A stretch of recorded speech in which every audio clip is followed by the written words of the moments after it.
Kamu boleh tinggal di sini, Ridwan, kata ibu mertuaku pada suamiku. Tapi tidak dengan istri dan anakmu itu. Pergi kalian. Ibu mertua mengusirku dan anakku yang berusia 5 tahun di tengah malam, tepat setelah rumah kami hancur karena gempa. Kubalas perlakuan kejamnya dengan sebelum ceritanya dimulai. Silahkan tulis di kolom komentar dari daerah mana saja teman-teman yang menonton cerita ini. Jangan lupa like dan subscribe agar channel ini bisa semakin berkembang dan bisa mempersembahkan cerita yang lebih menarik lagi. Suara azan maghrib baru saja selesai berkumandang. Hilda, dengan hijab sederhana yang selalu dikenakannya, sedang melipat sajadah di kamar mereka yang mungil. Dari ruang tengah, terdengar tawa renyah Bintang, putra mereka yang berusia 5 tahun. Bintang sedang bermain menyusun balok kayu, pura-pura membangun sebuah benteng yang tinggi. Ridwan, suaminya, duduk di lantai menemaninya, ikut tertawa sambil sesekali membantu Bintang jika baloknya rubuh. Kehidupan mereka sederhana, namun penuh tawa. Rumah kecil yang mereka tempati adalah hasil jerih payah Ridwan sebagai teknisi di sebuah pabrik lokal. Hilda, meskipun memiliki latar belakang pendidikan yang tinggi, memilih fokus mengurus Bintang di rumah. Bagi Hilda, kebahagiaan adalah melihat tawa suami dan anaknya di rumah kecil yang hangat ini. Ia baru saja akan melangkah ke dapur untuk menyiapkan makan malam, ketika getaran pertama terasa. Awalnya hanya guncangan pelan, seperti ada truk besar lewat di depan rumah. Tapi getaran itu tidak berhenti. Dalam hitungan detik, guncangan itu berubah menjadi sentakan hebat. Lantai di bawah kaki Hilda terasa bergoyang liar. Gempa, teriak Ridwan. Ia langsung menerjang Bintang, memeluk tubuh kecil itu erat ke dadanya. Hilda terlempar ke dinding, hijabnya sedikit miring. Suara gemuruh kencang datang dari segala arah. Lemari piring di dapur ambruk, menimbulkan suara pecahan kaca yang memekakkan telinga. Dinding rumah mereka mulai retak. Keluar, cepat keluar, seru Ridwan, berusaha berdiri sambil menggendong Bintang. Hilda merangkak ke arah pintu. Debu mulai memenuhi ruangan, membuat napas terasa sesak. Guncangan semakin kuat, atap di atas mereka berderak nyeri. Rasanya seperti dunia akan kiamat. Ridwan berhasil mendorong pintu depan hingga terbuka. Ia mendorong Hilda keluar lebih dulu. Lari, Hilda, ke tempat terbuka. Hilda berlari sekuat tenaga ke halaman kecil di depan rumah. Bintang menangis kencang dalam pelukan Ridwan. Tepat ketika Ridwan melangkahkan kakinya melewati ambang pintu, guncangan terbesar datang. Tembok samping rumah mereka runtuh seketika, disusul oleh atap yang ambruk ke dalam, menelan semua perabotan dan kenangan mereka. Hilda menjerit, ia jatuh terduduk di tanah yang masih bergoyang. Ridwan tersungkur di sebelahnya, tubuhnya melindungi Bintang dari serpihan material yang berterbangan. Kemudian, dalam beberapa detik yang terasa sangat panjang, guncangan itu mereda, menyisakan keheningan yang menakutkan, yang perlahan diisi oleh suara tangisan dan teriakan minta tolong dari para tetangga. Debu tebal membuat pandangan kabur. Hilda terbatuk, matanya perih. Ia meraba-raba memastikan Ridwan dan Bintang baik-baik saja. Mas Ridwan, Bintang, panggilnya panik. Kami di sini, suara Ridwan serak. Kami selamat. Hilda menangis lega, namun tangisnya langsung berubah menjadi isak pilu ketika debu mulai menipis. Di tempat rumah kecil mereka berdiri, kini hanya ada tumpukan puing, rata dengan tanah. Benteng balok kayu Bintang, dapur tempat Hilda memasak, kamar tidur mereka, semuanya hilang. Mereka tidak punya apa-apa lagi. Malam mulai turun, membawa hawa dingin yang menusuk tulang. Bintang masih menangis, gemetar ketakutan di pelukan ayahnya. Hilda hanya mengenakan pakaian rumah dan hijab yang kini kotor oleh debu. Mereka duduk di pinggir jalan bersama para tetangga yang bernasib sama. Beberapa rumah masih berdiri, tapi retak parah. Rumah mereka hancur total. Ridwan bangkit, mencoba mencari sesuatu yang bisa diselamatkan di antara reruntuhan. Setelah hampir setengah jam mengais, ia hanya menemukan satu tas ransel. Tas itu biasa ia pakai kerja. Beruntung, di dalamnya ada beberapa lembar pakaian ganti Bintang, dompet Ridwan, dan sebuah map plastik berisi dokumen penting milik Hilda yang selalu ia simpan di sana. Hanya itu, harta benda mereka yang tersisa. Ridwan menatap tumpukan puing itu dengan tatapan kosong. Ia adalah kepala keluarga, ia harus melindungi mereka. Tapi bagaimana? Mereka tidak punya rumah lagi. Kita harus pergi dari sini, kata Ridwan pelan, suaranya berat. Malam ini akan sangat dingin. Bintang tidak boleh kedinginan. Hilda mendongak, matanya sembab. Kemana kita akan pergi, Mas? Posko pengungsian. Ridwan menggeleng. Ia membayangkan posko pengungsian yang pasti penuh sesak, berdesakan, dan mungkin tidak aman untuk Bintang yang masih kecil. Hanya ada satu tempat yang terlintas di benaknya, satu-satunya tempat yang ia tahu pasti aman dari gempa dan memiliki banyak ruang, rumah masa kecilnya. Kita ke rumah ibu, putus Ridwan. Hanya di sana kita bisa aman malam ini. Mendengar itu, jantung Hilda seakan berhenti berdetak sesaat. Firasat buruk langsung merayap di hatinya, lebih dingin dari angin malam pasca gempa. Ibu Anis, ibu mertuanya, tidak pernah menyukainya. Sejak awal pernikahan mereka, Ibu Anis selalu menunjukkan sikap dingin. Mertuanya itu selalu menganggap Hilda, yang ia kira berasal dari keluarga biasa, tidak sepadan dengan Ridwan. Ibu Anis selalu membanding-bandingkan Hilda dengan Feni, istri Doni, kakak Ridwan. Feni yang berasal dari keluarga kaya, yang selalu memakai perhiasan mencolok, dan memberinya cucu laki-laki pertama, Haikal. Ibu Anis selalu memuja Doni dan Feni. Sementara Ridwan, yang memilih hidup mandiri di rumah kecil, dianggap sebagai anak yang gagal membanggakan, dan Hilda adalah penyebabnya. Hilda teringat bagaimana Ibu Anis selalu mencibir pilihannya mengenakan hijab sederhana, menganggapnya kampungan. Ia ingat bagaimana mertuanya itu jarang sekali mau menggendong Bintang saat masih bayi, dengan alasan takut repot. Semua kenangan buruk itu berputar di kepala Hilda. Pergi ke rumah Ibu Anis terasa seperti melompat dari bencana alam ke bencana batin. Tapi ia melihat wajah Bintang yang pucat dan bibirnya yang mulai membiru karena kedinginan. Bintang butuh tempat hangat. Hilda tidak punya pilihan lain. Ia membetulkan letak hijabnya yang berdebu. Baik, Mas, jawab Hilda pelan. Kita ke rumah ibu. Ridwan meraih tangan istrinya, membantunya berdiri. Mereka bertiga hanya dengan satu tas ransel, berjalan kaki di tengah kegelapan dan kehancuran menuju rumah yang mereka harap bisa menjadi tempat berlindung. Perjalanan menuju rumah Ibu Anis terasa sangat jauh. Kaki mereka harus melompati retakan di jalan, menghindari kabel listrik yang menjuntai, dan melewati puing-puing bangunan lain yang runtuh. Udara dipenuhi debu. Bintang sudah tertidur di gendongan Ridwan, napasnya terdengar berat. Hilda berjalan terlatih di samping suaminya, hatinya dipenuhi kecemasan. Semakin dekat mereka ke kompleks perumahan elit tempat Ibu Anis tinggal, semakin sedikit kerusakan yang mereka lihat. Daerah itu terletak di dataran yang lebih tinggi dan struktur tanahnya lebih stabil. Ketika mereka akhirnya tiba di depan gerbang besi yang tinggi menjulang, rumah Ibu Anis tampak berdiri kokoh, megah, dan tidak tersentuh bencana sedikitpun. Lampu tamannya bahkan masih menyala terang. Kontras yang menyakitkan dengan lingkungan mereka yang luluh lantak. Ridwan menekan bel, hatinya juga berdebar. Ia tahu ibunya tidak menyukai Hilda, tapi ia tidak punya pilihan. Ini darurat, bencana. Tentu ibunya akan mengerti. Setelah menunggu beberapa saat, pintu utama yang besar itu terbuka. Sosok Ibu Anis muncul mengenakan daster mahal dan wajah yang tampak kesal karena tidurnya terganggu. Siapa malam-malam baik? Ridwan. Mata Ibu Anis membelalak kaget. Ada apa kamu ke sini malam-malam? Kenapa kalian kotor sekali? Ibu Anis bahkan tidak melihat Bintang yang tertidur di gendongan Ridwan atau Hilda yang berdiri di belakangnya dengan wajah pucat. Ibu, terjadi gempa, kata Ridwan. Suaranya serak karena lelah dan debu. Rumah kami hancur, Bu. Rata dengan tanah. Ibu Anis tertegun sejenak. Gempa. Di sini hanya bergoyang sedikit. Ibu kira cuma gempa biasa. Ia memandang Ridwan, lalu tatapannya beralih ke Hilda dengan pandangan tidak suka. Lalu, tanyanya ketus. Kami tidak punya tempat tinggal lagi, Bu, lanjut Ridwan. Bolehkah kami mengungsi di sini untuk sementara? Hanya sampai kami menemukan tempat. Kasihan Bintang, Bu, dia kedinginan. Ridwan menunjukkan Bintang yang tidur meringkuk.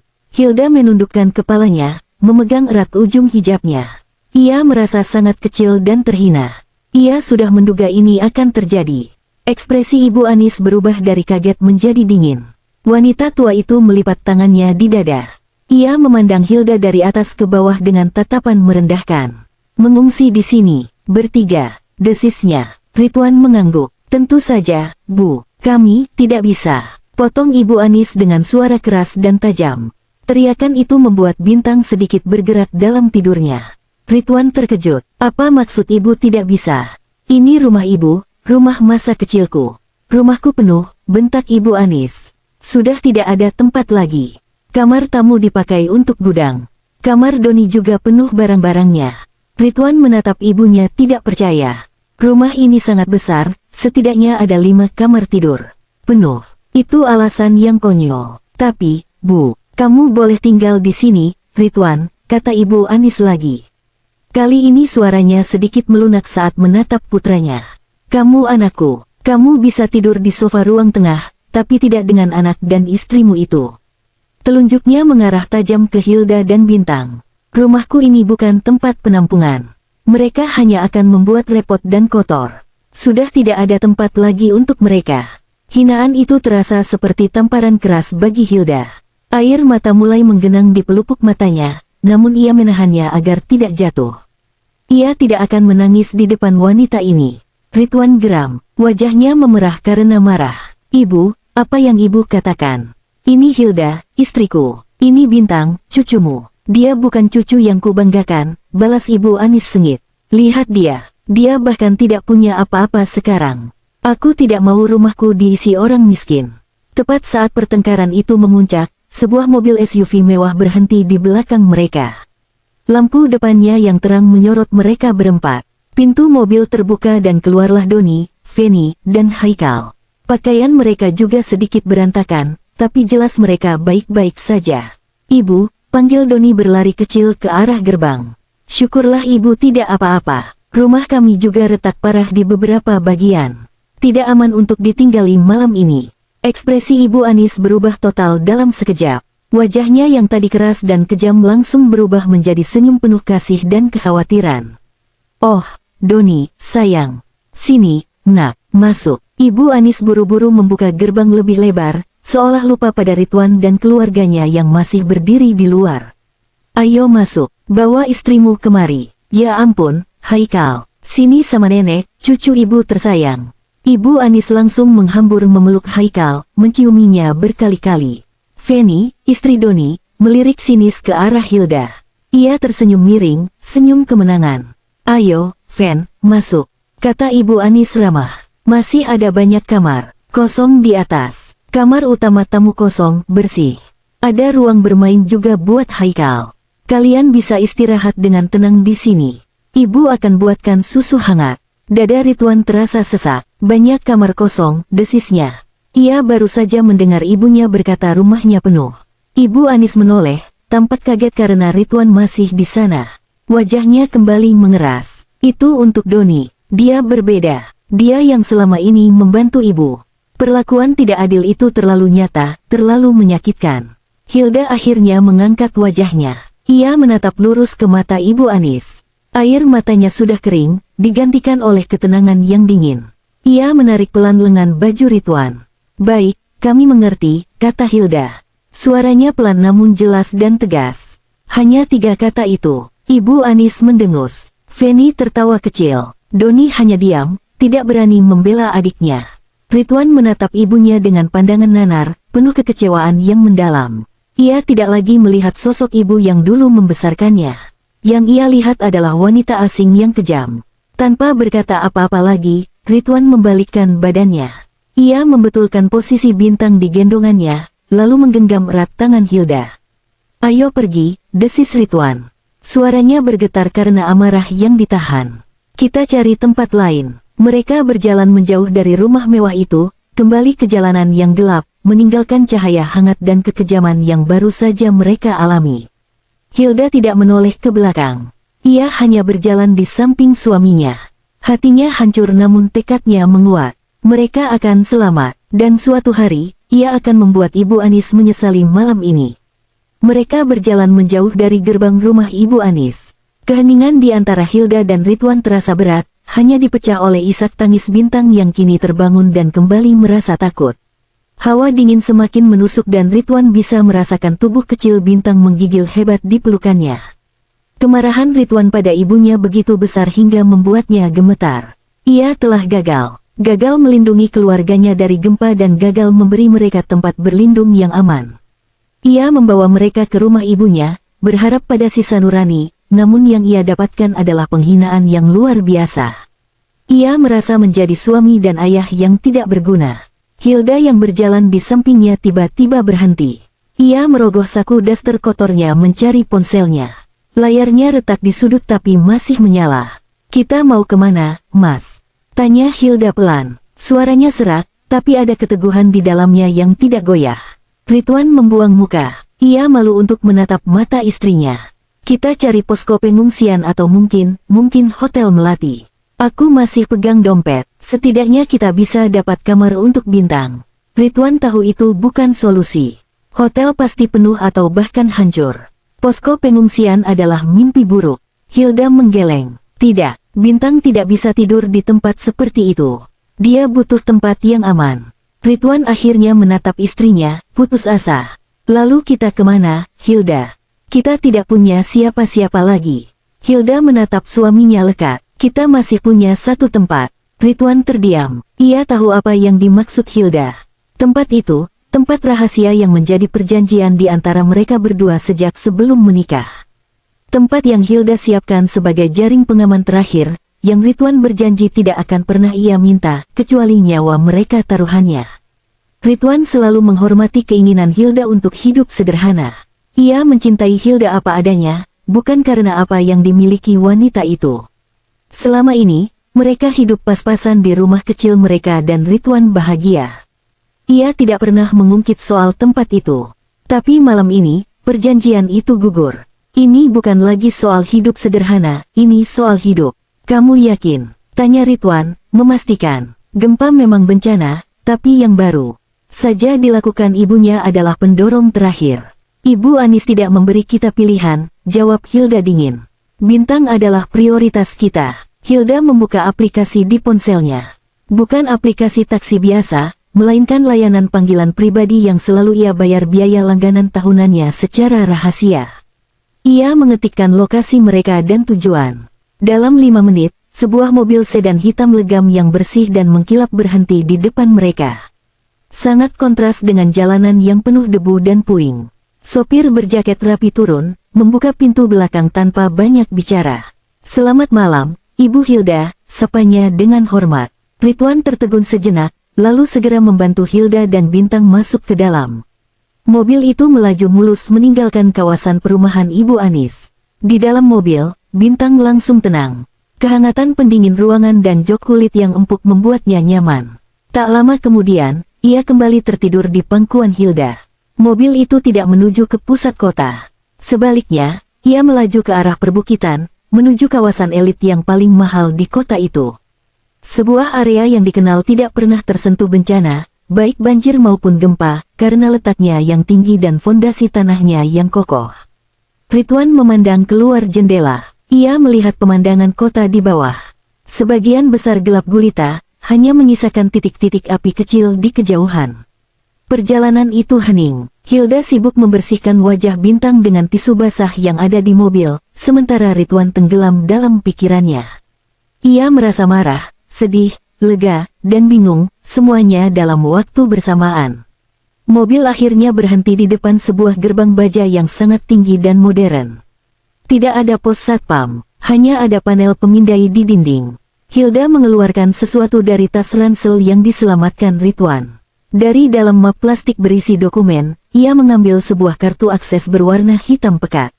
Hilda menempelkan kartu itu ke panel. Lampu pemindai berubah hijau dan gerbang berat itu bergeser terbuka tanpa suara.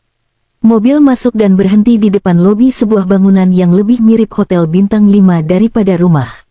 Bangunan itu modern, didominasi kaca dan batu alam. Lampu-lampu di taman dan di dalam rumah menyala secara otomatis saat mereka tiba, seolah menyambut kedatangan pemiliknya. Sopir itu kembali membukakan pintu. "Perlu saya tunggu, Ibu?" "Tidak perlu. Terima kasih, Pak," jawab Hilda. "Silakan kembali. Pastikan Bapak juga aman." Sopir itu mengangguk hormat lalu kembali ke mobilnya dan pergi. Menyisakan Hilda, Ridwan, dan Bintang di depan pintu utama yang menjulang tinggi. Ridwan menelan ludah. Ia sudah tahu Hilda memiliki tempat ini, tapi ia belum pernah melihatnya secara langsung. Ini di luar bayangannya. "Ayo, Mas. Di luar dingin, Hilda menekan panel sidik jari di samping pintu. Pintu itu terbuka, menampakkan bagian dalam yang luar biasa. Ruangan itu luas dengan langit-langit tinggi dan perabotan minimalis yang sangat mewah. Dinding kacanya menghadap langsung ke pemandangan kota yang berkelip di bawah. Semua bersih, seolah ada yang merawatnya setiap hari. Tempat apa ini? Bisik Ridwan, meskipun ia tahu jawabannya. Hilda menatapnya, matanya memancarkan kesedihan. Selamat datang di rumah, Mas. Maaf aku harus membawamu ke sini dengan cara seperti ini. Ridwan menggeleng. Ia menatap istrinya, wanita berhijab sederhana yang baru saja ditolaknya mentah-mentah oleh ibunya sendiri. Tidak, kata Ridwan. Aku yang minta maaf. Aku minta maaf karena sempat berpikir membawa kalian ke rumah ibu. Ridwan melangkah masuk, memeluk Hilda dan Bintang dengan erat. Mereka aman. Untuk malam ini, mereka aman. Hari pertama di villa itu terasa seperti mimpi. Setelah menutup pintu, Hilda langsung bertindak cepat. Ia tahu di mana letak semua saklar dan panel kontrol rumah. Pintar itu. Dalam sekejap, suhu ruangan menjadi hangat dan lampu-lampu lembut menerangi setiap sudut. Villa itu memiliki 4 kamar tidur utama, masing-masing dengan kamar mandi pribadi, sebuah dapur profesional yang lebih besar dari ruang tamu rumah mereka yang hancur, dan sebuah ruang keluarga dengan televisi layar datar raksasa. Bintang, yang terbangun karena suasana baru, matanya langsung berbinar. Wow, rumahnya besar sekali, Ibu, serunya. Rasa takutnya tergantikan oleh rasa takjub. Ia langsung berlari di lantai marmer yang hangat. Hilda tersenyum tipis. Ia membawa Bintang ke salah satu kamar tidur, membuka lemari besar yang ternyata sudah terisi penuh dengan pakaian. Ada pakaian anak-anak berbagai ukuran, semua baru dan masih berlabel. Ini kamar Bintang, kata Hilda. Ia mengambil piyama katun yang lembut dan pakaian dalam baru. Sekarang mandi air hangat dulu, ya. Sementara Bintang mandi dengan gembira di bak mandi besar, Hilda menyiapkan segelas susu hangat dan biskuit dari dapur. Dapur itu terisi penuh bahan makanan kering, kalengan, dan minuman di dalam kulkas 2 pintu yang besar. Semuanya diatur dan diisi ulang secara berkala oleh layanan manajemen properti. Ridwan hanya bisa berdiri mematung di ruang tengah. Ia membuka tas ransel mereka. Isinya hanya beberapa helai pakaian kotor, dompetnya, dan map dokumen Hilda. Semua kekayaan mereka di dunia. Lalu ia melihat sekelilingnya. Kekayaan yang tak terbayangkan ini ternyata juga milik mereka. Setelah Bintang tertidur pulas di kamar barunya, di atas kasur empuk dengan selimut bulu angsa, Hilda dan Ridwan akhirnya bisa duduk berdua. Mereka duduk di sofa kulit yang nyaman di ruang keluarga. Hilda menyalakan televisi. Seluruh saluran berita dipenuhi liputan mengerikan tentang gempa. Skala kerusakannya jauh lebih parah dari yang mereka bayangkan. Pusat kota lumpuh, ratusan bangunan runtuh, korban jiwa terus bertambah. Hilda dan Ridwan menonton dalam diam, hati mereka ikut berduka untuk kota mereka. Ridwan akhirnya memecah keheningan. Aku tahu kamu kaya, Hilda. Kamu sudah jujur sejak awal, tapi aku tidak pernah membayangkan seperti ini. Hilda menatap suaminya. Ini bukan kekayaanku, Mas. Ini warisan. Hilda mulai bercerita, kisah yang sudah lama ia simpan. Ia berasal dari keluarga yang sangat kaya, namun orang tuanya membencinya. Mereka hidup sederhana, mengajarkan Hilda untuk tidak pamer harta. Saat mereka meninggal dalam kecelakaan beberapa tahun lalu, mereka meninggalkan semuanya untuk Hilda. Sebuah perusahaan investasi, properti, dan saham. Hilda yang saat itu masih muda, merasa terbebani. Ia melihat bagaimana orang-orang di sekitarnya tiba-tiba berubah. Teman-teman menjadi penjilat, saudara jauh tiba-tiba muncul. Mereka tidak melihat Hilda, mereka hanya melihat uangnya. Aku muak, Mas, bisik Hilda. Aku muak dicintai karena apa yang aku punya. Lalu aku bertemu kamu, lanjutnya. Matanya mulai berkaca-kaca. Kamu seorang teknisi sederhana. Kamu melihatku di perpustakaan, mentraktirku es teh di warung pinggir jalan. Kamu tidak peduli bajuku mahal atau tidak. Kamu melamarku dengan cincin perak sederhana. Kamu mencintaiku saat aku tidak punya apa-apa. Tapi kamu punya segalanya, potong Ridwan pelan. Aku memilikinya, tapi aku menyembunyikannya. Aku ingin hidup normal. Aku ingin anak kita, Bintang, tumbuh besar tanpa dimanja harta. Aku ingin dia tahu rasanya berjuang sama seperti ayahnya. Rumah kecil kita itu adalah kebahagiaan nyataku. Ridwan meraih tangan istrinya. Aku juga bahagia, Hilda. Sangat bahagia. Aku tidak pernah menginginkan semua ini. Aku tahu, kata Hilda. Aku membangun villa ini sebagai benteng terakhir. Tempat pelarian jika terjadi sesuatu yang di luar kendali. Aku mempekerjakan firma manajemen aset untuk mengurus semuanya secara diam-diam. Dan gempa. Ini adalah keadaan di luar kendali itu. Mereka terdiam lagi. Tiba-tiba, ponsel Hilda yang sedang diisi dayanya di meja berdering. Bukan ponsel retak yang biasa ia pakai, tapi ponsel kedua. Sebuah gawai canggih dan tipis yang tersembunyi di dalam map dokumennya.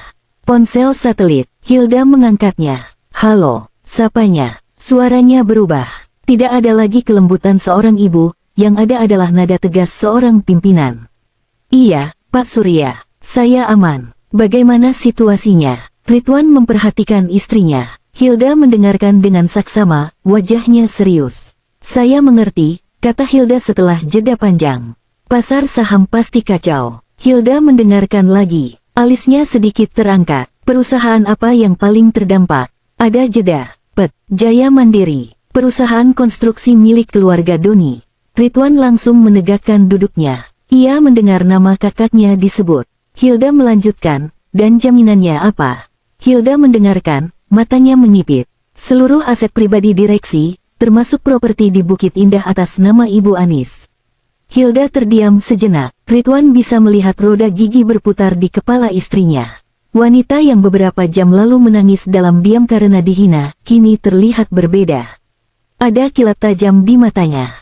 Pak Surya, kata Hilda dengan suara yang tenang namun mematikan. Saya mau Bapak lakukan sesuatu. Gunakan dana darurat kita. Borong semua saham Jaya Mandiri yang jatuh. Beli semua utang mereka dari bank yang memegang jaminan itu. Tapi, Bu Hilda, terdengar suara samar dari telepon, perusahaan itu sudah bangkrut. Itu investasi buruk. Saya tidak sedang berinvestasi, potong Hilda. Saya sedang mengambil alih. Pastikan semua dokumen akuisisi selesai dalam 3 hari. Saya mau rumah itu, kata Hilda. Saya mau perusahaan itu. Saya mau semuanya. Laksanakan. Hilda menutup telepon. Ia menoleh ke Ridwan yang menatapnya dengan mulut sedikit terbuka. Ini adalah hari pertama. 3 hari, pikir Hilda. 3 hari lagi, kubuat mereka menyesali semuanya. Pagi hari pertama setelah gempa, matahari terbit di rumah Ibu Anis dengan cara yang biasa. Sinarnya yang hangat menembus jendela-jendela besar, menerangi ruang makan mewah tempat Ibu Anis sedang sibuk. Berbeda dengan malam sebelumnya yang tegang, pagi ini ia merasa lega.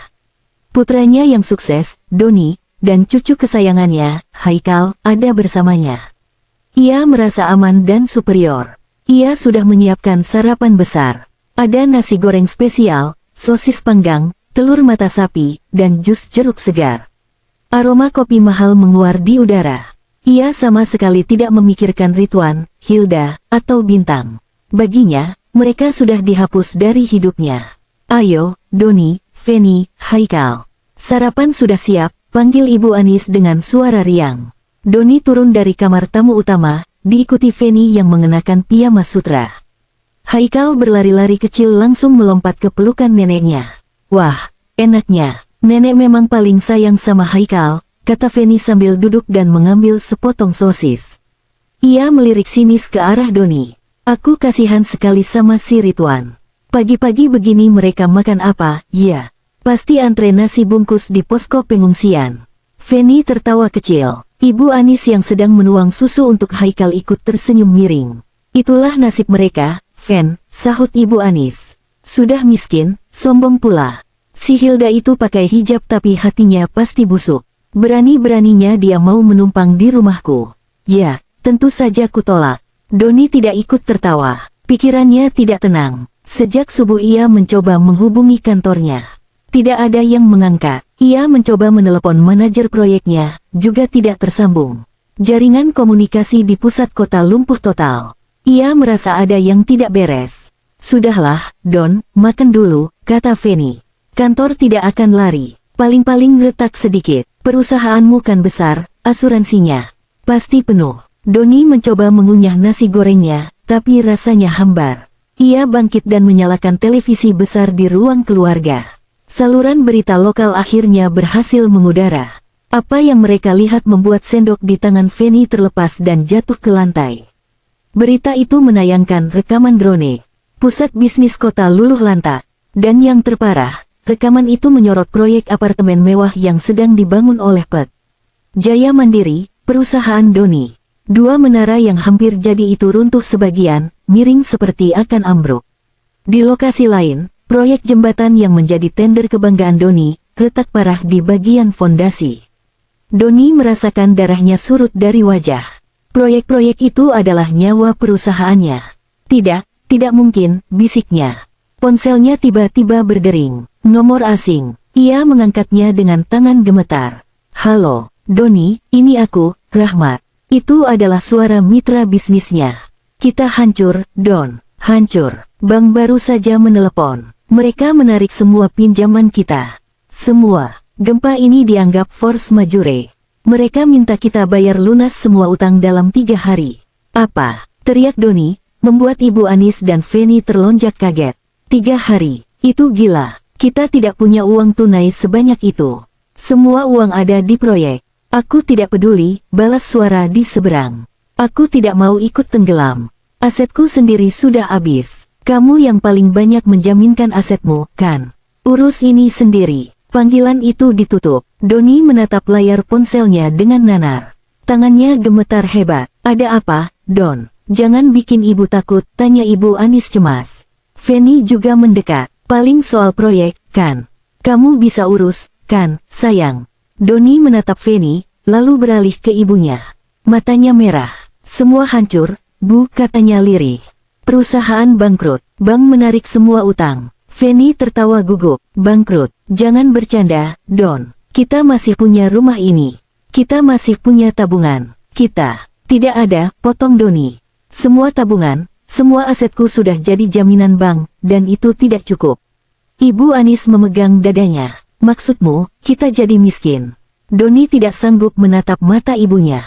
Ia akhirnya mengaku, lebih buruk dari itu, Bu. Lebih buruk apa lagi, desak Feni. Doni menarik napas panjang. Untuk mendapatkan pinjaman terbesar buat proyek apartemen itu, aku butuh jaminan tambahan. Asetku sudah tidak cukup, jadi aku menjaminkan rumah ini. Keheningan melanda ruang makan mewah itu. Ibu Anis membeku. Feni berhenti bernapas sejenak. Apa katamu? Desis Ibu Anis. Aku memakai sertifikat rumah ibu sebagai jaminan, ulang Doni, suaranya nyaris tak terdengar. Aku yakin proyeknya akan berhasil. Aku berencana melunasinya tahun depan dan ibu tidak akan pernah tahu. Anak kurang ajar, jerit Feni. Ia memukul dada suaminya. Kamu mempertaruhkan rumah ibu. Kamu gila, Doni. Kalau rumah ini disita, kita mau tinggal di mana? Aku tidak tahu, bentak Doni mendorong istrinya. Aku pikir ini aman. Tidak ada yang aman. Tiba-tiba Ibu Anis berteriak. Suaranya melengking tinggi, penuh kengerian. Rumahku tidak boleh diambil. Ia berlari ke brankas tersembunyi di balik lukisan, membukanya dengan tangan gemetar. Ia menarik map sertifikat rumahnya. Ini rumahku, milikku. Tidak ada yang boleh mengambilnya. Tepat pada saat itu, ponsel Doni berdering lagi. Kali ini email masuk, notifikasi resmi dari bank. Pinjaman telah dinyatakan gagal bayar. Proses penyitaan aset jaminan akan segera dimulai. Aset itu, 1 unit properti di Kompleks Bukit Indah atas nama Ibu Anis. Mereka diberi waktu 3 hari untuk merespons sebelum eksekusi dilakukan. Kita akan jadi gelandangan, isak Feni jatuh terduduk di lantai. Bagaimana ini, Bu, teriak Doni, suaranya pecah putus asa. Apa yang harus kita lakukan? Ibu Anis menatap sertifikat di tangannya. Rumah yang ia banggakan, rumah yang ia gunakan untuk menghina Hilda dan Bintang, rumah yang ia sebut penuh. Kini, rumah itu akan benar-benar kosong diambil paksa darinya. Kaki Ibu Anis lemas, pandangannya kabur. Ia tidak bisa menerima kenyataan ini. Ia akan menjadi lebih miskin dari Hilda, menantunya yang ia hina. Dunia di sekelilingnya berputar. Ia terhuyung lalu ambruk ke lantai marmer yang dingin, pingsan. Sementara kepanikan dan kehancuran melanda rumah Ibu Anis, suasana di villa rahasia di atas bukit sangat kontras. Hari kedua setelah gempa, Hilda sudah beraktivitas sejak fajar. Dia tidak lagi terlihat seperti korban bencana yang kebingungan. Pagi itu, dia mengenakan blus katun sederhana dan celana panjang longgar yang ia temukan di lemari pakaian besar di kamar mereka. Hijab instan yang praktis membingkai wajahnya yang tampak tenang dan fokus. Ridwan terbangun dan mendapati istrinya sudah tidak ada di sampingnya. Ia menemukan Hilda di ruang kerja villa. Ruangan itu terlihat seperti pusat komando. Beberapa layar besar di dinding menampilkan grafik pasar saham yang kacau balau, siaran berita dari berbagai saluran internasional, dan data-data yang terus bergerak. Hilda sedang melakukan panggilan video konferensi. Di layar utama, tampak wajah seorang pria parubaya yang rapi dan profesional. Itu Pak Surya, manajer investasi kepercayaan keluarga Hilda. Selamat pagi, Bu Hilda, sapa Pak Surya. Saya turut berduka atas bencana yang terjadi. Syukurlah ibu dan keluarga aman. Terima kasih, Pak Surya, jawab Hilda. Suaranya datar dan lugas. Kita tidak punya banyak waktu. Langsung ke pokok masalah. Bagaimana status PT Jaya Mandiri? Ridwan berdiri diam di ambang pintu, hanya mendengarkan. Dia merasa seperti melihat sisi lain dari istrinya. Ini bukan Hilda yang biasa menawar harga tempe di pasar.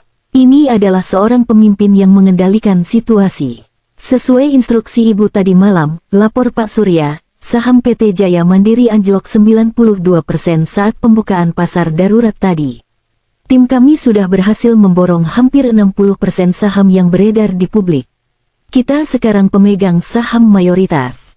Bagus, kata Hilda. Bagaimana dengan utangnya? Bank-bank kreditur panik. Mereka tahu aset perusahaan hancur. Mereka setuju menjual bundel utang utama PT Jaya Mandiri kepada kita. Kita berhasil membelinya dengan harga 30 sen untuk setiap dolarnya. Singkatnya, Bu, kita sekarang bukan hanya pemilik perusahaan itu, kita juga kreditur utama mereka. Hilda mengangguk pelan. Itu artinya, Pak Surya tersenyum tipis, seluruh jaminan atas utang itu sekarang menjadi milik kita, termasuk properti di Bukit Indah atas nama Ibu Anis. Ridwan menahan napas. Begitu cepat, dalam waktu kurang dari 24 jam, nasib keluarganya telah berbalik 180 derajat. Pak Surya, kata Hilda lagi, nadanya lembut sesaat. Perusahaan itu pasti punya banyak karyawan. Saya tidak mau mereka ikut jadi korban karena keserakahan pemiliknya. Pastikan dana talangan siap, gaji seluruh karyawan kecil dan staf operasional harus dibayar penuh bulan ini juga. Utamakan mereka. Ridwan tersenyum bangga. Di tengah amarah dan kekuasaannya, Hilda tidak kehilangan hatinya. Baik, Bu, akan segera kami laksanakan, kata Pak Surya. Rasa hormatnya pada klien mudanya itu semakin besar. Selanjutnya, Bu, mata Hilda kembali menajam. Saya mau Bapak bekukan semua aset pribadi atas nama Doni dan Feni. Saya tahu mereka pasti punya rekening tersembunyi.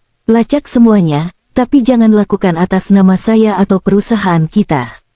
Gunakan perusahaan cangkang kita di Singapura. Biarkan mereka merasa diserang dari semua sisi. Biarkan mereka tidak tahu siapa musuh mereka. Dimengerti, Bu. Kami akan mulai proses audit dan pembekuan asetnya. Satu hal lagi, tambah Hilda. Saya akan bertemu mereka besok, di hari ketiga. Siapkan tim legal. Atur pertemuan di kantor pusat PT Jaya Mandiri. Undang Tuan Doni dan Ibu Anis untuk bertemu dengan pemilik baru. Atas nama, sebut saja investor grup Nusantara. Biarkan mereka datang dan memohon. Baik, Bu. Undangan akan segera dikirimkan. Panggilan berakhir. Hilda akhirnya bersandar di kursinya, memijat pelipisnya. Ridwan melangkah masuk, membawakan segelas air putih. Aku tidak tahu harus berkata apa, Hilda, kata Ridwan pelan. Ia meletakkan gelas itu di meja. Kamu luar biasa. Hilda mendongak menatap suaminya. Ekspresi tegasnya luntur berganti kelelahan. Aku harus melakukan ini, Mas, katanya lirih. Tadi malam saat Ibu Anis meneriakkan kata, penuh, di depan wajah kita, di depan bintang yang kedinginan, aku bersumpah. Aku bersumpah tidak akan pernah membiarkan keluarga kita direndahkan seperti itu lagi. Aku tahu, Ridwan berlutut di samping kursi Hilda menggenggam tangannya. Aku merasa tidak berguna. Seharusnya aku yang melindungi kalian. Kamu sudah melindungi kami, Mas, kata Hilda tegas. Kamu melindungiku dari kemiskinan hati. Kamu memberiku cinta yang tulus. Kamu memberiku bintang. Itu lebih berharga dari semua uang ini. Uang ini hanya alat, lanjut Hilda. Selama ini aku menyimpannya. Tapi sekarang, alat ini akan kugunakan untuk membangun kembali dan untuk memberi pelajaran. Tiba-tiba, terdengar tawa dari luar ruang kerja. Mereka berdua menoleh. Bintang berlari kecil di koridor. Ia sudah mandi, memakai pakaian baru yang nyaman. Ia menemukan ruang bermain yang tersembunyi di dalam villa, penuh dengan mainan-mainan mahal yang belum pernah ia lihat.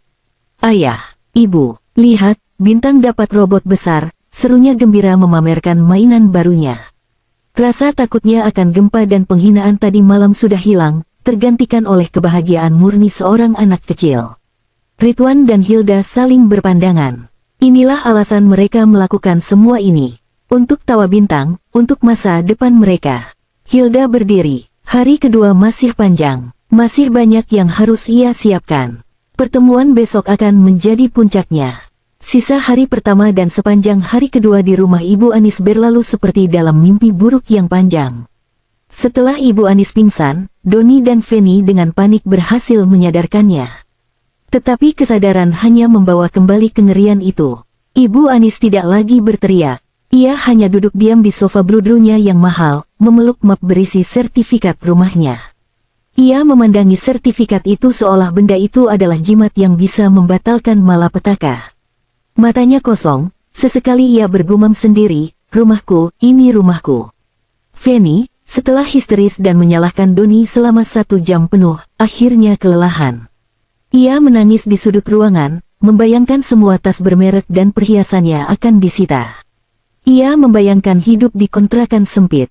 Ia membayangkan menjadi miskin seperti Hilda dan bayangan itu membuatnya semakin mual. Haikal, putra mereka, merasakan ketegangan itu. Ia tidak lagi ceria. Ia hanya duduk diam di dekat ibunya, bingung dan takut melihat keluarganya hancur. Doni adalah yang paling kacau. Wajah sombong dan percaya dirinya telah lenyap, digantikan oleh keputusasaan seorang pria yang kalah. Ia menghabiskan sepanjang hari kedua dengan ponsel menempel di telinga. Ia menelepon setiap orang yang ia kenal. Rekan bisnis, teman-teman sosialitanya, bahkan beberapa pejabat yang pernah ia suap untuk memenangkan tender. Hasilnya sama, nihil. Berita tentang runtuhnya PT Jaya Mandiri sudah tersebar seperti api. Tidak ada yang mau berurusan dengannya.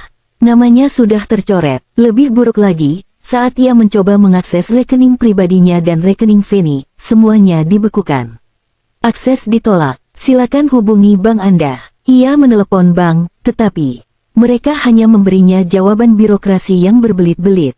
Mereka bilang ada audit mendadak terkait aktivitas mencurigakan dari kreditur di Singapura. Doni tidak mengerti. Singapura. Sejak kapan ia punya urusan dengan investor Singapura? Ia merasa seperti sedang dijepit dari segala arah oleh musuh yang tidak terlihat. Sudah tidak ada harapan, Don?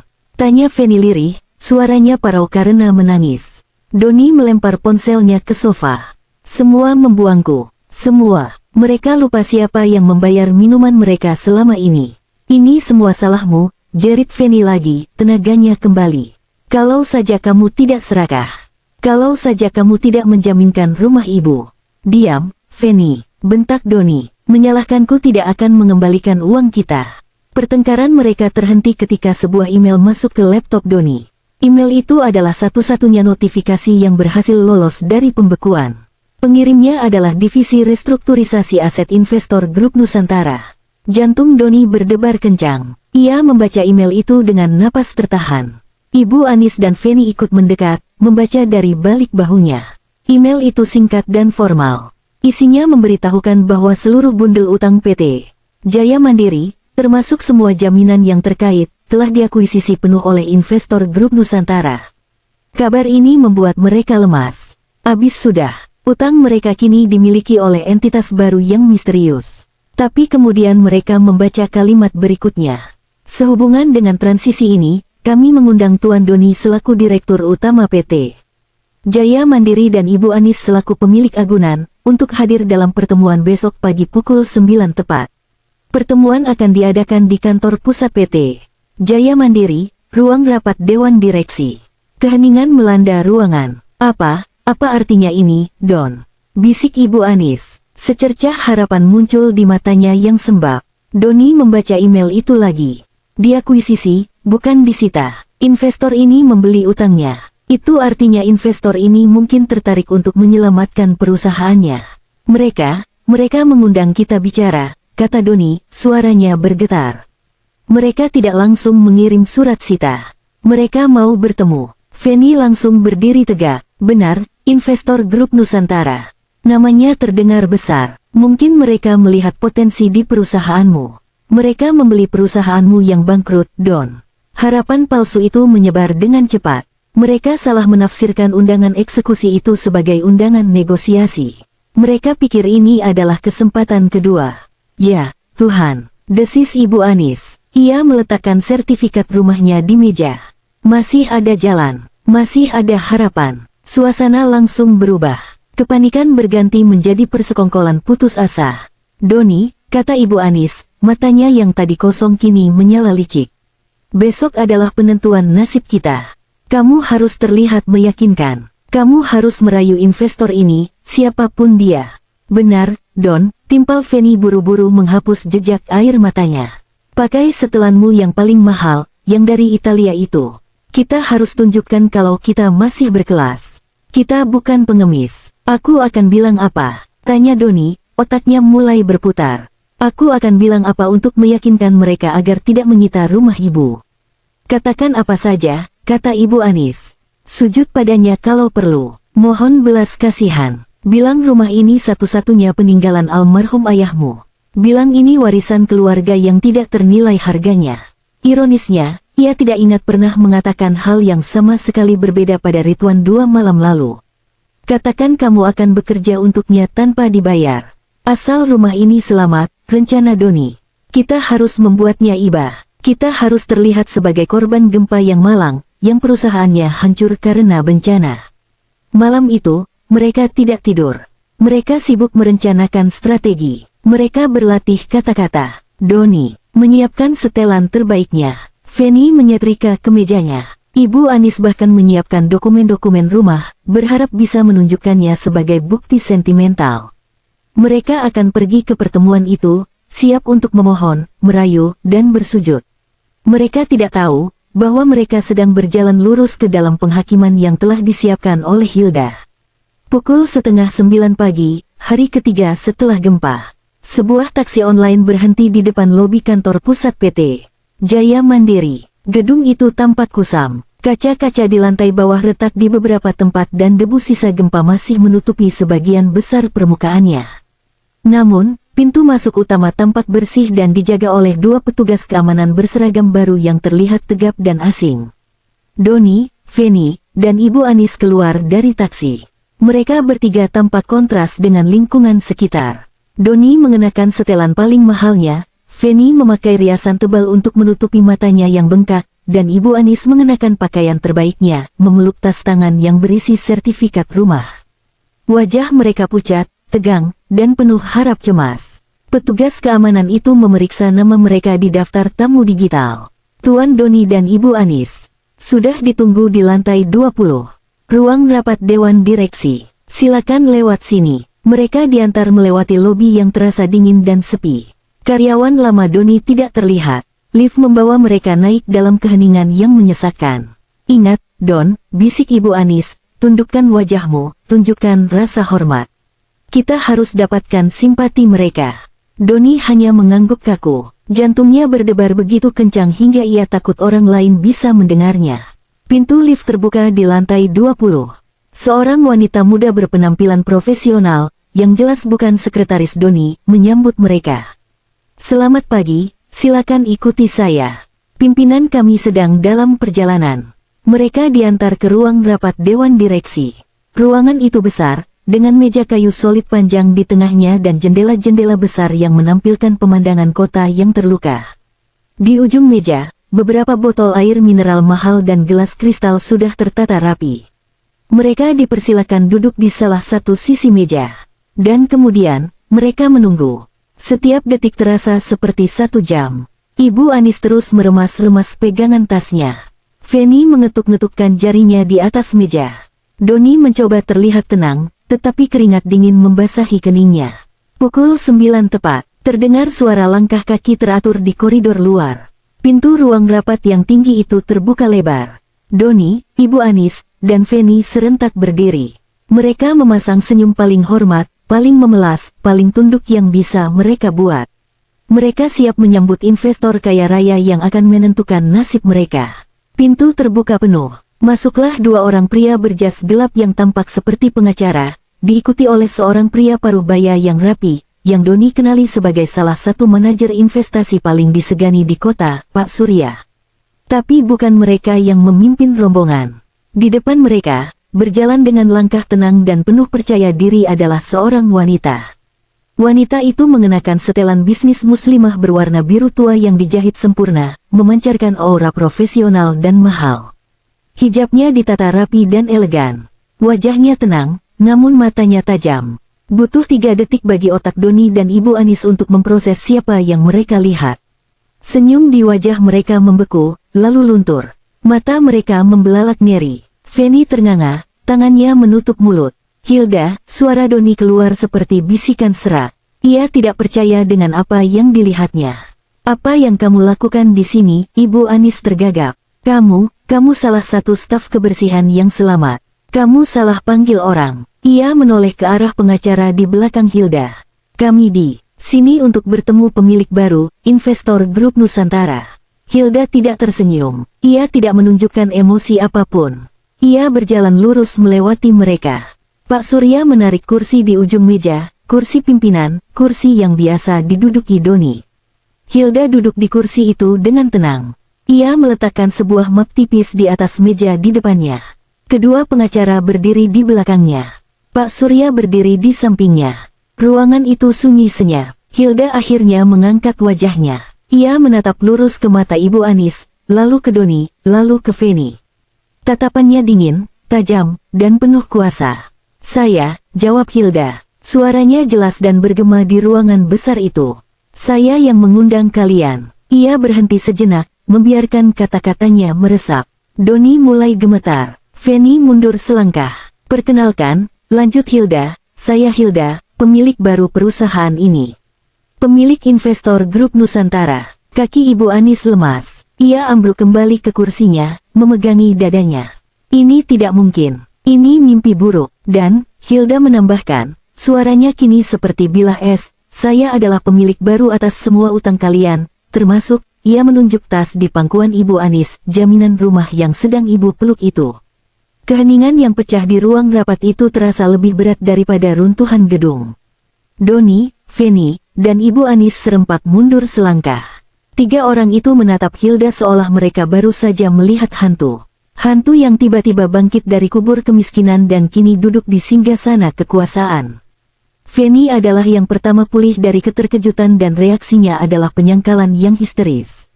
Bohong, pekiknya. Telunjuknya yang terawat menuding lurus ke arah Hilda. Kamu pasti bohong. Kamu pasti asistennya. Kamu disuruh berpura-pura, kan? Kamu mau menipu kami. Feni tertawa, tetapi suaranya terdengar seperti ringkikan panik. Mana mungkin perempuan miskin sepertimu punya semua ini? Don, katakan padanya. Katakan dia bohong. Doni tidak berkata apa-apa. Ia tidak bisa. Ia seorang pengusaha. Ia tahu tatapan mata seorang pemilik. Dan tatapan mata Hilda saat ini adalah tatapan mata predator di puncak rantai makanan. Tatapan yang ia miliki dulu, kini hilang dan berpindah ke wanita yang sedang ia pandangi. Hilda, bisik Ibu Anis. Namanya keluar dari bibir mertuanya itu seperti racun. Apa maksud semua ini? Kamu menjebak kami. Hilda tidak menjawab mereka. Ia menatap lurus ke arah Doni. Anda diundang ke sini, Tuan Doni, bukan untuk berdebat, kata Hilda. Suaranya tetap tenang dan profesional, seolah berbicara dengan orang asing. Anda di sini untuk mendengarkan status aset Anda. Pak Surya, silakan. Pak Surya melangkah maju sedikit, memegang tablet digital. Ia berdehem, sesuai dokumen yang sah, Pak Surya memulai, per hari ini, pukul 8 pagi, investor grup Nusantara yang diwakili oleh Ibu Hilda sebagai Presiden Direktur, telah secara legal mengambil alih 100% kepemilikan PT. Jaya Mandiri beserta seluruh aset dan liabilitasnya. Pak Surya menggulir layarnya. Liabilitas ini, lanjutnya, mencakup pinjaman sindikasi sebesar jumlahnya sangat besar, yang dijamin secara pribadi oleh Anda, Tuan Doni. Pak Surya menatap Doni. Itu artinya, seluruh rekening pribadi Anda, rekening istri Anda, Feni, semua saham di perusahaan lain, 2 mobil mewah Anda, dan sebuah apartemen di Singapura, kini statusnya dibekukan dan akan disita untuk menutupi kerugian perusahaan yang Anda sebabkan. Feni terkesiap. Ia memegangi lehernya seolah kehabisan napas. Semua hilang. Dan, Pak Surya melanjutkan tanpa jeda, jaminan utang terbesar adalah properti di Bukit Indah atas nama Ibu Anis. Properti itu juga secara hukum kini menjadi milik penuh investor Grup Nusantara. Tidak, jerit Ibu Anis. Ia melompat dari kursinya. Ia berlari ke arah meja. Membanting tasnya. Ia mengeluarkan map sertifikat rumahnya yang sudah lecek. Ini rumahku. Aku tidak pernah menjualnya. Ini sertifikatnya atas namaku, Anis. Pengacara Hilda yang sedari tadi diam, melangkah maju. Ibu Anis, katanya dengan suara datar, sertifikat itu sudah tidak berlaku. Tanda tangan ibu ada di dokumen penjaminan utang yang ditandatangani putra ibu. Saat putra ibu gagal bayar dan kami membeli utang itu, jaminan itu jatuh ke tangan kami. Rumah itu bukan lagi milik ibu. Ibu Anis memandang sertifikat di tangannya, lalu memandang pengacara itu. Ia tidak mengerti bahasa hukum. Ia hanya mengerti satu hal, rumahnya hilang. Doni, raungnya, berbalik menghadap putranya. Kamu bilang ini aman. Kamu bilang ini hanya sementara. Kamu membunuh ibumu, Doni. Ia memukuli dada Doni dengan membabi buta. Doni hanya diam menerima pukulan ibunya, matanya menatap kosong ke lantai. Ia hancur. Dalam 3 hari, ia berubah dari seorang taipan menjadi gelandangan. Feni, melihat suaminya yang sudah kalah, segera mengubah taktik. Ia tahu satu-satunya orang yang berkuasa di ruangan ini adalah Hilda. Ia merapikan rambutnya, berjalan pelan ke arah Hilda dan memasang senyum paling manis yang ia bisa. Hilda sayang, katanya dengan suara yang dibuat-buat lembut. Aku tidak menyangka, kamu hebat sekali. Sungguh, aku selalu tahu ada sesuatu yang istimewa darimu. Hilda hanya menatapnya tanpa ekspresi. Feni melanjutkan, lihat ini semua pasti salah paham. Kamu kan adik iparku. Kita keluarga, kan? Ridwan ya, di mana Ridwan? Dia pasti senang sekali dengan semua ini. Kita bisa selesaikan ini baik-baik. Kamu tidak mungkin sejahat itu, kan? Keluarga. Hilda akhirnya angkat bicara. Satu kata itu menghentikan semua drama di ruangan itu. Hilda memandang Feni, lalu beralih ke Doni, dan terakhir ia menatap lekat Ibu Anis yang kini terdiam, gemetar. Keluarga, katamu. Suara Hilda pelan, namun setiap katanya terasa tajam. 3 hari yang lalu, kata Hilda, saat gempa baru saja meruntuhkan rumah kami. Saat aku, suamiku, dan anak laki-lakiku yang baru berumur 5 tahun datang ke rumah kalian. Mata Hilda menyipit. Kami datang mencari perlindungan. Anakku, Bintang, kedinginan dan ketakutan. Ibu Anis mulai gemetar hebat. Ia tahu kemana arah pembicaraan ini. Hilda, itu, apa yang Anda katakan malam itu, Ibu Anis? Tanya Hilda. Suaranya masih pelan, tapi menuntut. Saya tidak salah dengar, kan? Anda berteriak di depan wajah kami. Hilda menirukan suara Ibu Anis dengan dingin. Tidak bisa, rumahku penuh. Sudah tidak ada tempat lagi untuk mereka. Keheningan total. Doni dan Feni menatap ngeri ke arah Ibu Anis. Dan Anda, Hilda menatap Ibu Anis lurus di mata. Anda menunjuk cucu Anda sendiri, Bintang. Anda bilang dia dan saya hanya akan membuat repot dan kotor. Anda bilang, Anda tidak mau rumah Anda diisi orang miskin. Wajah Ibu Anis pucat pasi. Ia tidak bisa bernapas. Hilda, aku hilaf. Lalu, Hilda melanjutkan, putra kesayangan Anda, Doni, dan istrinya, Feni, datang. Dan apa yang Anda katakan? Sini, nak, masih ada banyak kamar kosong. Ada ruang bermain juga buat cucu ibu tersayang. Setiap kata ditekan oleh Hilda, menghantam Ibu Anis seperti batu. Malam itu, kata Hilda, kalian tidak hanya menolak kami. Kalian menghina kami saat kami berada di titik terendah. Kalian membiarkan seorang anak kecil kedinginan di luar gerbang hanya karena ibunya kalian anggap miskin. Ibu Anis akhirnya hancur. Ia jatuh berlutut di lantai marmer yang dingin. Ampun, Hilda, ampun. Ia menangis, merangkak, mencoba memegang kaki Hilda. Maafkan ibu, aku salah. Aku dibutakan harta. Jangan ambil rumahku. Aku mohon. Itu satu-satunya yang kupunya. Kamu boleh hukum aku, tapi jangan ambil rumahku. Doni, melihat ibunya bersujud, ikut berlutut. Hilda, adikku, aku mohon, lupakan semua yang terjadi. Aku akan lakukan apa saja. Aku akan jadi bawahanmu. Aku akan bekerja untukmu seumur hidup. Tapi tolong, jangan buat ibu kami jadi gelandangan. Hilda menatap 3 orang yang kini berlutut di depannya. Pemandangan itu tidak memberinya kepuasan, hanya rasa muak. Ia berdiri dari kursinya. Ia berjalan ke jendela besar, membelakangi mereka. Ia melihat kota yang terluka di bawah. Anda salah, Ibu Anis, kata Hilda pelan. Anda bilang rumah Anda penuh, tapi Anda bohong. Hilda berbalik, wajahnya dingin dan tak terbaca. Secara hukum, rumah itu sekarang milik saya. Perusahaan ini milik saya. Semua yang kalian punya, kini milik saya. Kalian tidak punya apa-apa lagi selain pakaian yang kalian kenakan. Ia berhenti sejenak, membiarkan kenyataan pahit itu meresap. Saya bisa saja mengusir kalian sekarang juga, membiarkan kalian merasakan apa yang Bintang rasakan malam itu, menjadi gelandangan tanpa tempat berteduh. Ibu Anis, Doni, dan Feni menahan napas. Tapi, lanjut Hilda, saya tidak akan melakukannya. Secercah harapan muncul di mata mereka. Saya punya rencana lain untuk kalian dan untuk rumah itu. Harapan yang baru saja mekar di hati Ibu Anis, Doni, dan Feni langsung layu ketika mendengar nada bicara Hilda. Ini bukan nada belas kasihan. Ini adalah nada seorang hakim yang akan membacakan putusan. Pertama-tama, kata Hilda sambil berjalan kembali ke kursinya, namun ia tidak duduk.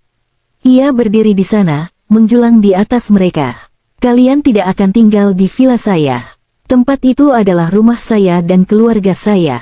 Tempat itu bersih dan saya tidak mau tempat itu kotor, katanya, membalas hinaan Ibu Anis kata per kata. Feni dan Ibu Anis tersentak, wajah mereka memerah karena malu yang luar biasa. Kedua, untuk Anda, Doni, Hilda menatap kakak iparnya yang masih berlutut. Anda bilang Anda mau bekerja untuk saya. Baik, tawaran diterima. Doni mengangkat kepalanya, bingung. Mulai besok, kata Hilda, Jaya Mandiri akan saya bubarkan. Saya akan membentuk perusahaan baru dari aset-aset yang tersisa. Sebuah perusahaan konstruksi sosial yang fokusnya membangun kembali rumah-rumah korban gempa dengan biaya murah. Dan Anda, mata Hilda menyorot tajam, akan menjadi staf administrasi di divisi logistik. Anda akan mengurus pencatatan keluar masuk semen dan paku. Doni ternganga. Dari direktur utama menjadi tukang catat paku. Gaji Anda, lanjut Hilda, adalah UMR. Tidak ada tunjangan, tidak ada mobil perusahaan, tidak ada ruang kerja pribadi. Anda akan bekerja di kubikel sempit bersama 20 staf lainnya. Ambil tawaran ini atau saya pastikan nama Anda masuk daftar hitam di seluruh asosiasi konstruksi di negara ini. Anda tidak akan pernah bisa membangun toilet sekalipun. Doni menelan ludah. Itu adalah hukuman yang lebih kejam dari penjara. Itu adalah penghancuran total harga dirinya. Tapi pilihan lainnya adalah kelaparan. Saya terima, desisnya, suaranya pecah. Feni memekik pelan. Hidupnya yang mewah sudah berakhir. Ia harus hidup dengan gaji UMR. Bagus, kata Hilda. Sekarang, Anda, Ibu Anis. Hilda berbalik menghadap ibu mertuanya. Ibu Anis adalah inti dari semua rasa sakitnya. Untuknya, Hilda telah menyiapkan sesuatu yang istimewa. Anda sangat mencintai rumah Anda, bukan? Anda takut kehilangannya. Ibu Anis mengangguk cepat, air matanya mengalir. Tolong, Hilda jangan. Saya tidak akan mengambil rumah itu dari Anda, kata Hilda. Ibu Anis terbelalak. Maksudku, saya tidak akan menjualnya, lanjut Hilda. Saya akan merenovasinya. Saya akan mengubahnya. Hilda berhenti sejenak. Ibu bilang rumah ibu penuh, kan? Sekarang, saya akan membuatnya benar-benar penuh. Saya akan mengubah rumah mewah itu, kata Hilda dengan suara yang jelas dan mantap, menjadi panti asuhan. Tempat penampungan khusus untuk anak-anak yang kehilangan orang tua mereka dalam gempa. Rumah itu akan saya namai Rumah Harapan Bintang. Rumah itu akan dipenuhi puluhan anak-anak. Mereka akan berlarian di lantai marmernya. Mereka akan bermain di ruang tamu mewahnya. Mereka akan berisik dan mungkin sedikit kotor. Ibu Anis tidak mengerti. Lalu aku di mana? Oh, Anda tetap di sana, kata Hilda. Saya tidak akan mengusir Anda. Anda boleh tinggal di rumah itu. Harapan Ibu Anis muncul lagi, tapi Hilda langsung menghancurkannya. Anda akan dapat satu kamar. Kamar pembantu di sebelah dapur. Ukurannya 3 kali 3 meter. Cukup untuk satu kasur. Apa? Fanny menjerit. Anda akan tinggal di sana, Hilda melanjutkan, mengabaikan Fanny, tapi Anda tidak bisa tinggal gratis. Anda harus bekerja untuk mendapatkan makanan Anda. Mata Ibu Anis melebar ngeri. Mulai sekarang, kata Hilda, Anda akan jadi salah satu juru masak di dapur panti asuhan itu. Anda akan bangun setiap jam 4 pagi. Anda akan memasak untuk semua anak-anak itu. Anda akan membersihkan piring-piring kotor mereka. Anda akan melayani anak-anak yang Anda anggap repot itu selama sisa hidup Anda di rumah Anda sendiri. Inilah karmanya. Bukan diusir, tapi dipenjara di dalam istananya sendiri. Dipaksa melayani orang-orang yang paling ia hina. Dipaksa melihat rumah kebanggaannya diisi oleh tawa anak-anak yang bukan cucu kesayangannya. Ibu Anis ambruk terduduk. Ia tidak menangis. Ia hanya tertawa. Tawa kering yang menakutkan. Tawa orang yang sudah kehilangan akal sehatnya. Fanny dan Doni menatapnya dengan ngeri. Mereka tahu, hukuman ini lebih buruk dari kematian. 2 bulan kemudian, pemandangan di villa di atas bukit sangat damai. Bintang sedang menggambar di teras, diawasi oleh Ridwan. Ridwan memutuskan untuk tidak mengambil posisi apapun di perusahaan Hilda. Sebagai gantinya, ia kini mengepalai divisi teknis di Yayasan Bintang Mandiri, sebuah organisasi nirlaba yang didanai penuh oleh Hilda. Ia memimpin tim relawan menggunakan keahlian teknisinya untuk membangun kembali rumah-rumah warga di lingkungan lamanya satu persatu. Ia menemukan kebahagiaan sejati dalam membantu sesama. Hilda keluar dari ruang kerjanya membawa 2 cangkir teh. Ia duduk di samping Ridwan, meletakkan kepalanya di bahu suaminya. Hijabnya yang sederhana bergoyang lembut ditiup angin. Bagaimana hari ini, Mas? Tanyanya. Melelahkan, jawab Ridwan sambil tersenyum. Tapi rumah Pak RT sudah hampir selesai. Kamu harus lihat wajahnya tadi. Mereka berdua tersenyum. Dari jauh di bawah bukit, di kawasan Bukit Indah, Rumah Harapan Bintang sudah beroperasi penuh. Papan nama besar terpampang di bekas gerbang mewah itu. Suara tawa anak-anak terdengar riuh. Di dalam, di sebuah kubikel sempit di kantor administrasi yang pengap, Doni sedang sibuk menginput data stok semen, keningnya berkerut. Seorang manajer muda menepuk bahunya. Lembur ya, Pak Doni, malam ini. Ada kiriman bata datang. Doni hanya mengangguk pasrah. Di dapur panti yang besar dan sibuk, seorang wanita tua dengan rambut berantakan dan apron kotor sedang mengaduk panci sup raksasa. Wajahnya kuyu dan kosong. Cepat sedikit, Bu Anis, tegur kepala juru masak. Anak-anak sudah lapar. Ibu Anis hanya mengaduk lebih cepat tanpa emosi di dalam rumah yang dulu miliknya. Di balkon villa, Ridwan memeluk Hilda. Kamu yakin ini keadilan? Tanyanya pelan. Hilda menatap matahari terbenam yang mewarnai langit. Ini adalah awal yang baru, Mas. Untuk kita dan untuk mereka. Mereka sudah mendapatkan apa yang mereka tabur. Dan kita, ia tersenyum, kita mendapatkan apa yang pantas kita dapatkan. Mereka memandang bintang yang berlari memeluk kaki mereka. Mereka adalah keluarga, utuh, kuat, dan akhirnya benar-benar aman.